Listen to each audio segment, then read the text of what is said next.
Bienvenidos a la agricultura de precisión en un mundo impreciso. En esta breve ponencia, que precisamente trataré de hacerla breve, vamos a ver algunos aspectos de lo que se denomina actualmente agricultura de precisión. Pero para eso vamos a remontarnos un poquitito en la historia para determinar algunas de las fuentes de todo esto. Aquí vemos en el gráfico, ya por todos conocido, cómo desde un chimpancé que se arrastra en cuatro patas, llegamos hasta un oficinista que también se arrastra en cuatro patas, pero con la diferencia de que las dos patas delanteras están apoyadas en un teclado. Esto nos habla de un aspecto esencial de la evolución humana, y es que fue la apropiación de las herramientas, es decir, los instrumentos, y los métodos, es decir, las técnicas, para lograr mayor eficiencia. Y eso lo podemos constatar fácilmente revisando la historia de la agricultura. Hace 5000 años, los antiguos egipcios ya habían inventado un arado rudimentario y tenían técnicas para roturar el suelo, sembrar y cosechar. Ya en el 1500, como vemos en una ilustración de un cuadro de Peter Bruegel el Viejo, también más o menos se manejaban con las mismas técnicas y las mismas herramientas. Pero fíjense que del 1500 a la fecha hemos evolucionado a otras instancias, es decir, son las mismas herramientas básicamente, pero con mayor eficiencia. Y así tenemos en el siglo XIX la introducción de la mecánica a través de máquinas que multiplicaban el esfuerzo humano. Y por último, en el siglo XX ya tenemos otro tipo de maquinarias que adquieren, además, junto con otras técnicas, mayor precisión. Sin embargo, si ustedes observan, seguimos haciendo lo mismo que hace 5000 años, es decir, el laboreo de la tierra, siembra y cosecha. Lo que se ha modificado un poco es precisamente que seleccionamos las semillas. Aparte, se han universalizado algunas especies que eran muy locales, como por ejemplo el tomate, el cacao u otras, las papas, que ya no son patrimonio de una región, sino que están en toda la extensión del planeta Tierra. También se ha incorporado ya a finales del siglo XIX y por supuesto en el XX el uso de agroquímicos en forma de fertilizantes, fitosanitarios, etc. Toda esa convergencia de técnicas y tecnologías redundan en una especialización del productor y la cadena productiva. Es decir, lo que buscamos es que se rinda más. Veamos ahora un poquitito cómo es en la Argentina. En la Argentina, hasta cerca de mitad del siglo antepasado, la economía era esencialmente ganadera, muy poca agricultura. Aquí vemos dos grabados, uno que es de la época colonial y otro que es más adelante. Hasta la época colonial y mediados del siglo XIX, la actividad ganadera era la predominante. Una actividad que no tenía mucha precisión, simplemente había mucha extensión de tierra, había facilidad para la cría de ganado. Mucho del ganado que se utilizaba era cimarrón hasta que se introdujo el alambrado y se empezó a cercar. Y aquí vemos una clásica escena donde se desjarretaban los animales. ¿Qué es esto? Los perseguían, les clavaban esa media luna que le cortaba los tendones, el animal caía y cuando caía obviamente lo faenaban porque el principal uso que había de estos animales era el cuero. La carne era lo secundario. Hoy es al revés. Pero ya a partir de 1875 en adelante, más o menos, cuando la Argentina empieza a producir cereales y se desata el boom de la agricultura, empiezan a venir también los inmigrantes, y junto con los inmigrantes, al poco tiempo, como esta ilustración que es de cerca del año 1900, empiezan a venir la maquinaria. Maquinaria que era esencialmente rudimentaria, era por tiro de animales, y que hacían lo mismo que hacían las labores que eran más elementales, que eran, por ejemplo, arar y ese tipo de cosas. Estas simplemente hacían las cosas un poquito más eficientemente. Esto, por supuesto, conlleva a que, entrado el siglo XX, se incorporan otras herramientas para lograr precisión, porque hasta ese momento la cuestión era extensiva. Grandes estancias muy extensas, ley, enfiteusis y conquista del desierto mediante, pero la producción no aumentaba.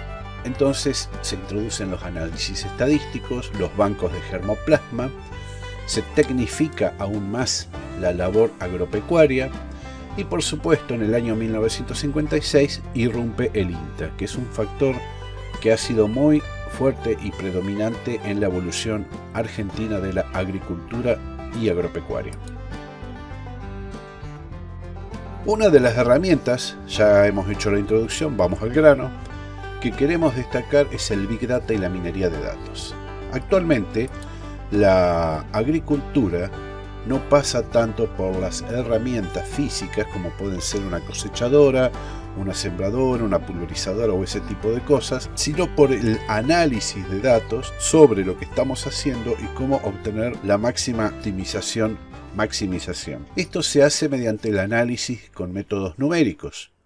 Ahora, estos métodos numéricos que ustedes los van a hallar fácilmente en la cabina de una sembradora moderna o de una cosechadora moderna, no dicen cómo realizan el trabajo, simplemente tienen una pequeña pantalla donde concurren varios tipos de datos, entre los cuales se incluyen el geoposicionamiento, y la pantalla va dando los rindes. El Big Data y la minería de datos no confluyen directamente en estos artefactos, sino que es un proceso que va por separado y que consiste en el análisis numérico de grandes cantidades de datos. Tiene una característica que es esencial. Primero, es un método numérico. Segundo, no se explican las causas, es decir, acá vamos a tener un buen rendimiento, se pronostica, o vamos a tener un rendimiento promedio o bajo, pero no se dice por qué. Lo que hace el Big Data y la minería de datos es ofrecer correlaciones que son invisibles para nosotros, que determinan que haya un aumento o una carencia. Entonces, ¿qué diferencia hay con la estadística? Esencialmente la estadística maneja una, dos y hasta cierta cantidad de variables.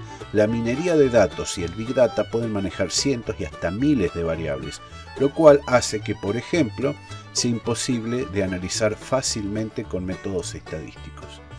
Y además, a diferencia de la estadística, no se requiere hipótesis.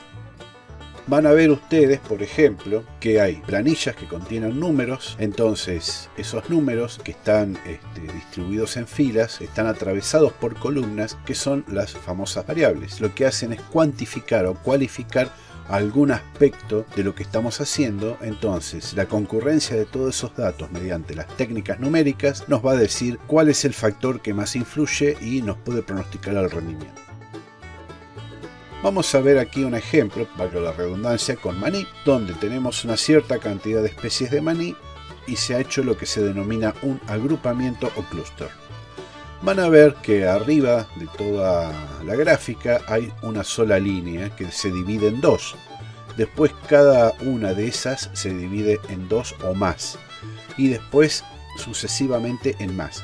Es como definir taxonómicamente una especie botánica y vamos haciendo las especies, las subespecies, etc. Entonces vamos a ver que mediante los métodos numéricos estamos haciendo una aproximación a, dado este ejemplo, qué es lo que estamos calificando taxonómicamente acá, por ejemplo, con el arroz. También otro de los métodos numéricos son las matrices de correlaciones. Acá vamos a ver de un banco de germoplasma de la red del INTA una serie de variables, muy poquitas porque en realidad no quise hacer extenso, donde se evalúan la correlación de variables que están tanto en filas como en columnas, y cuanto más azul es, más correlación tiene, y cuanto más roja es, menos correlación tiene. ¿Qué significa esto? Que por ejemplo, si tomamos ancho de hoja, vamos a ver que coincide 100% con la fila ancho de hoja. Si tomamos la columna ancho de hoja, pero no consigo misma, porque obviamente va a dar la máxima correlación, vamos a ver que correlaciona muy bien con altura de planta. Si ustedes siguen las filas y las columnas, van a ver los colores y eso es el indicativo de la correlación. Esto nos permite de un solo vistazo, por ejemplo, determinar que el largo de la hoja de la bandera del arroz funciona muy bien con el largo de hoja 1, que es otra variable que se tomó de la morfología de las plantas.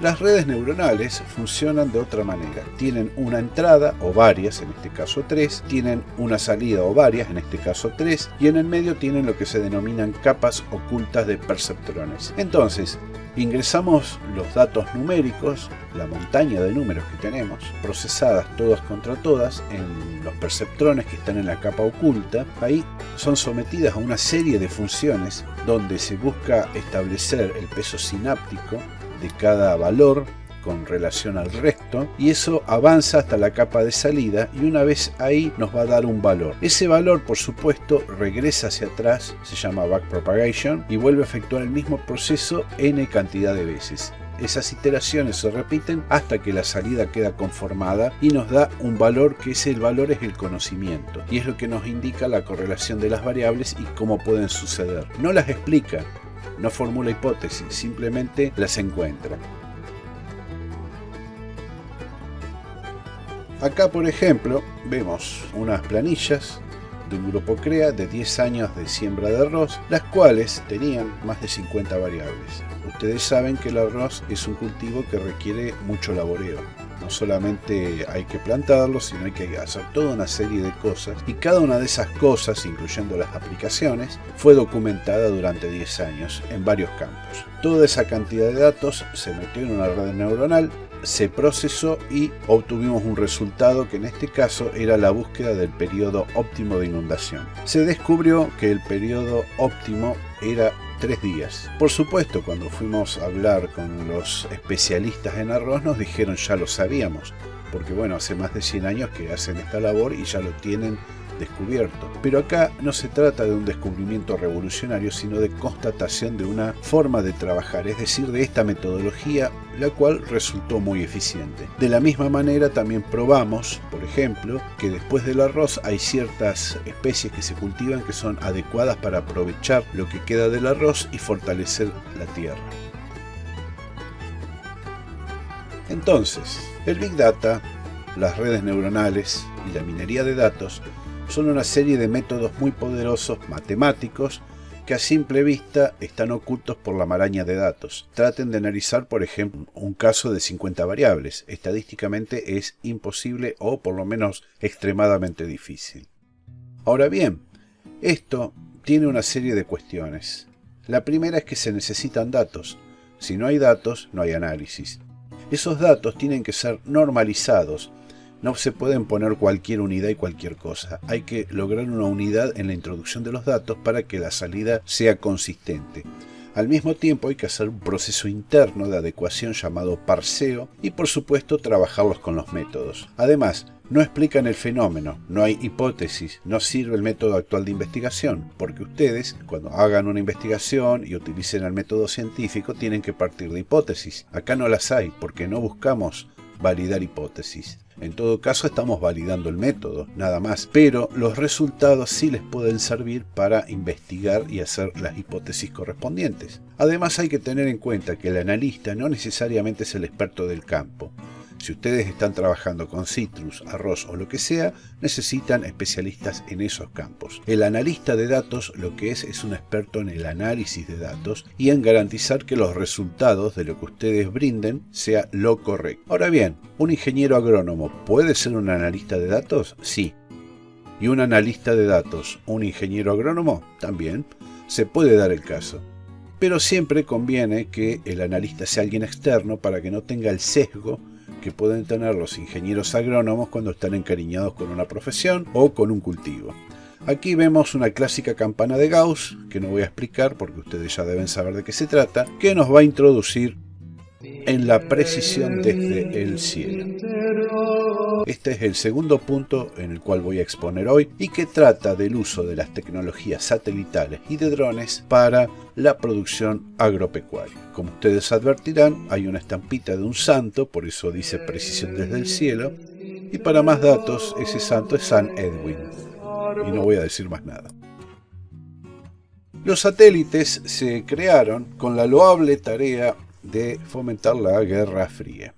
Ya en el año 61, un satélite espía llamado Corona 1, mientras sobrevolaba territorios de la Unión Soviética y países aledaños, al pasar por Siria descubrió esta imagen que estamos viendo ahora. ¿Qué es eso? Eso es un antiguo asentamiento que data de hace algunos miles de años que desde tierra no se veía, estaba perdido. Pero mediante el satélite se descubrió la huella de todas esas ruinas arqueológicas y se pudo detectar. Pero fíjense en la segunda foto que está sacada por el Sentinel-2 este año. Ahí están viendo la experimental Corrientes. La experimental del INTA Corrientes en su momento, hace 40 años, tuvo una pista de aterrizaje. e inclusive un hangar. Ya de eso no queda nada porque hubo una tormenta y voló todo al diablo, pero fíjense que desde el satélite se puede apreciar claramente aún la huella de la pista y del hangar.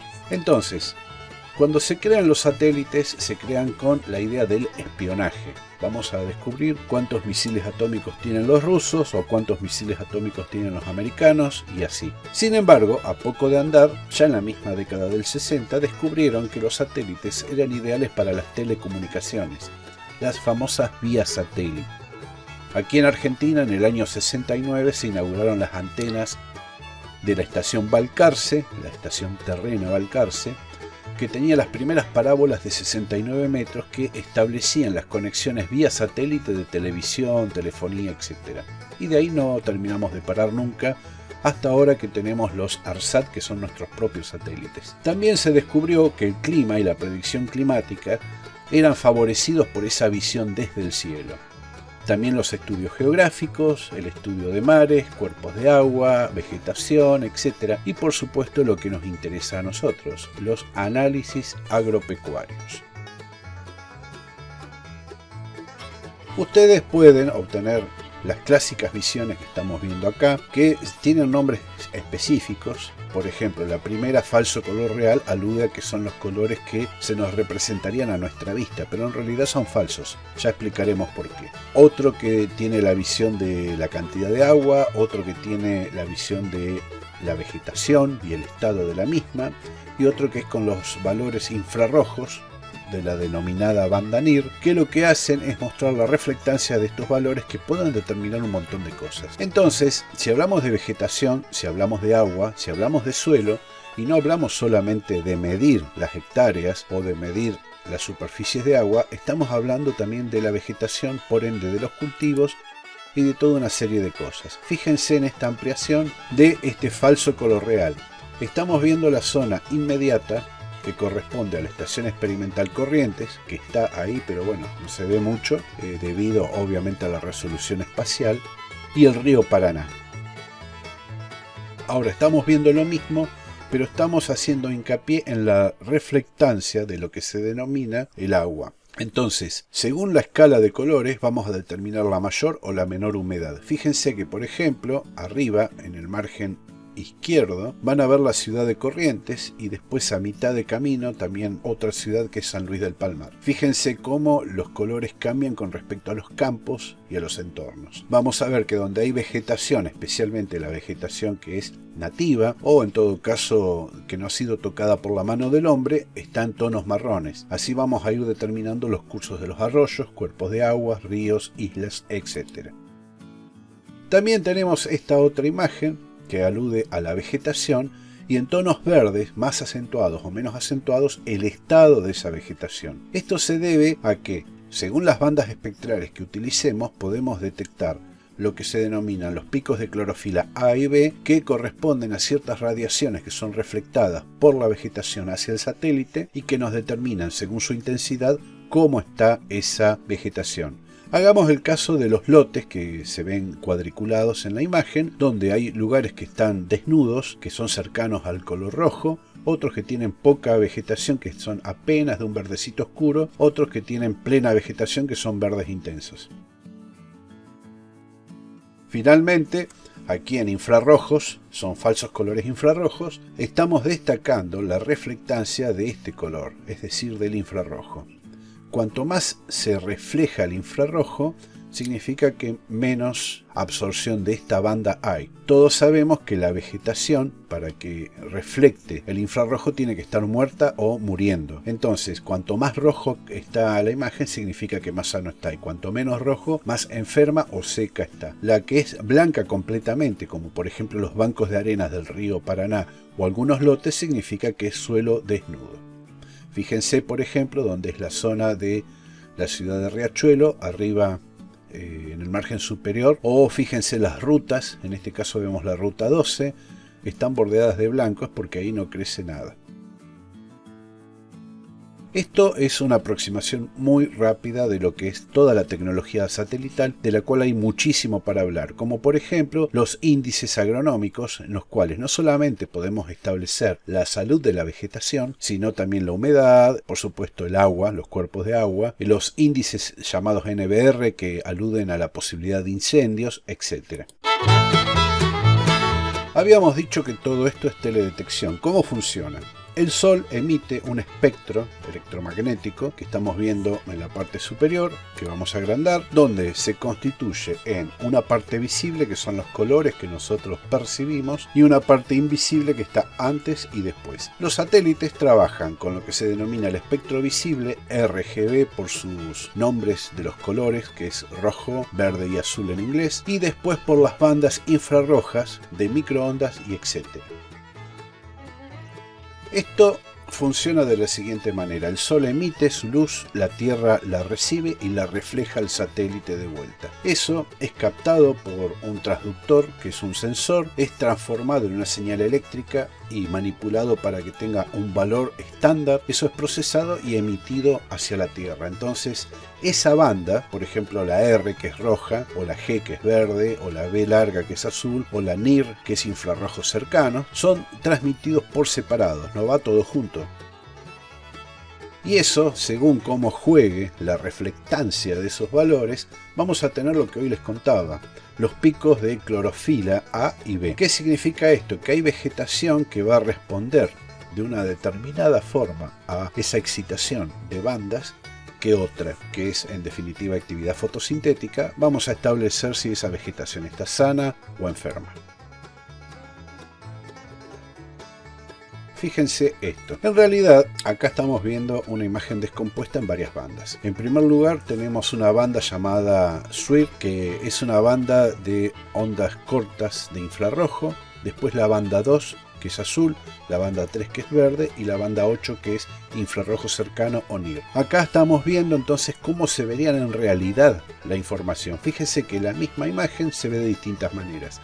La combinación de estas bandas de colores grises, que poseen una escala normalizada, y luego coloreadas artificialmente con lo que se denomina un LUT, nos daría precisamente los índices que estamos buscando. Entonces, ¿qué es lo que define un satélite? La resolución espacial, que se mide en una unidad lineal por píxel. Ustedes saben que las pantallas electrónicas poseen píxel. El píxel es un cuadradito. Entonces, un satélite, cada cuadradito puede medir entre 10 y 30 metros, según el satélite. La resolución temporal es cuando pasa el satélite. Por norma general pasa una vez por semana o cada 15 días. Y la resolución espectral es simplemente cuántas bandas puede tomar. Puede tomar algunas pocas o puede tomar muchas. Y esas bandas están tratadas de una manera específica para ser trabajadas después en los programas que aplicamos nosotros.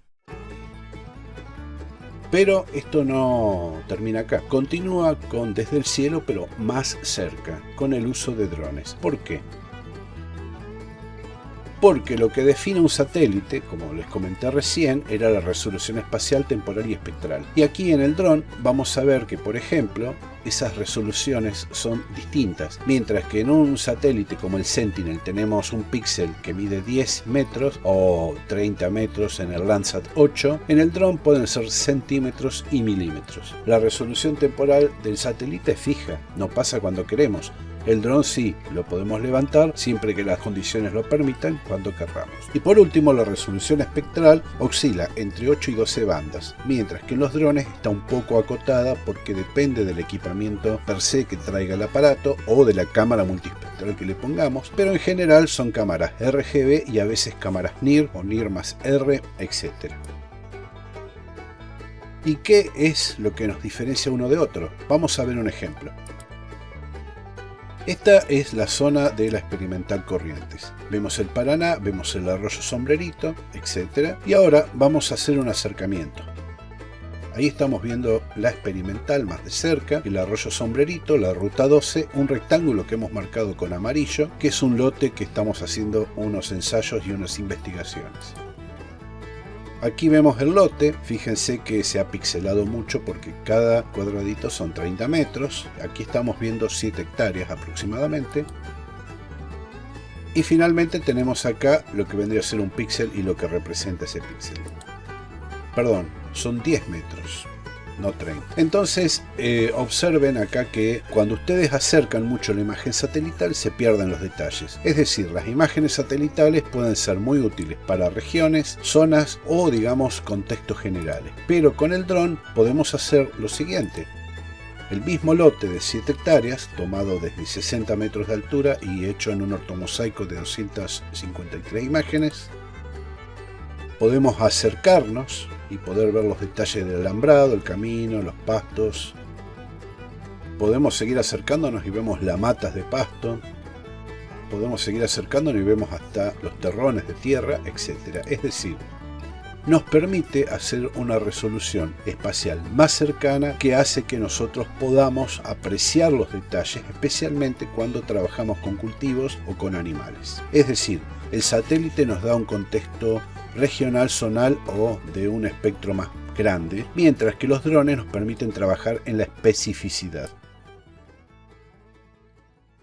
Acá estamos viendo, por ejemplo, según la altitud, cuál es la resolución espacial que puede tener un dron. En este caso son drones de DJI con cámaras estandarizadas. Si volamos a 10 metros vamos a tener 8 milímetros por píxel. Es ideal para ensayos, como hemos hecho muchas veces. 30 metros tenemos 1.04 centímetros por píxel. Esta suele ser la altura que en general volamos para mapear cultivos, ensayos, etc. 60 metros es 2.24 centímetros por píxel, que es lo que acabamos de ver para los lotes. Y así sucesivamente. Cuanto más alto volemos, menos detalles vamos a tener porque los píxeles van a abarcar más cantidad de espacio. ¿Y qué es lo que hacemos aparte de mapear? Es decir, de tener esas imágenes realistas de los lotes. Vamos a tener cosas como estos espectros que están basados en el rango visible del espectro electromagnético. Aquí estamos viendo uno denominado Li, que vendría a ser un índice basado en RGB que nos permite, por su sensibilidad al verde, detectar cuáles plantas están trabajando fotosintéticamente más fuertes. Aquí tenemos otro ejemplo de álgebras de bandas, donde hemos aplicado distintos métodos para formular el mapeado, y en ese caso resaltamos, por ejemplo, en los celestes las zonas que están despobladas de vegetación y las zonas sombreadas en rojo, o el que está arriba, que es un NBDI que nos está dando una pobreza franciscana porque estamos en pleno invierno y se está secando todo menos los árboles. Entonces, con estas imágenes, por ejemplo, si tuviésemos un lote productivo de pasturas o de algún otro cultivo, podemos establecer cuánto tenemos. En este caso hemos cuantificado que del lote que hemos hecho el ortomosaico obtenemos un 14.45% de zonas de pastura que están mostradas en la parte negra con el detalle, digamos, de las zonas donde hay pasto. Ahora, eso es general. Fíjense que tomé toda la imagen, incluyendo el galpón, lo que está fuera del lote, etc. Pero yo a eso lo puedo acotar con un recorte, como estamos viendo acá, y nos va a dar el porcentaje correcto. Entonces, fíjense que acá hemos tomado el GLI, que es el Ground Left Index, que les comentaba hoy, nos da que tenemos un 14 y algo por ciento, 14 digamos. Acá lo hemos acotado fuera de los árboles, fuera de las sombras, etcétera, etcétera, y nos da un 11. Es decir, hay más pastura fuera del lote que adentro del lote. ¿Por qué? Porque el lote está lleno de ovejas. Entonces, sabemos que en este caso tenemos entre un 11 y un 12% de pastura y que está senescente o en decadencia por la seca y por la estación. Bueno, esto ha sido más o menos un avance de lo que se puede hacer. En realidad hay muchísimo más, pero no quise abusar del tiempo. Y quedo libre para responder todas las preguntas que ustedes deseen, tanto en esta videoconferencia como en este correo. Y por supuesto, si quieren descargar la presentación, aquí la tienen.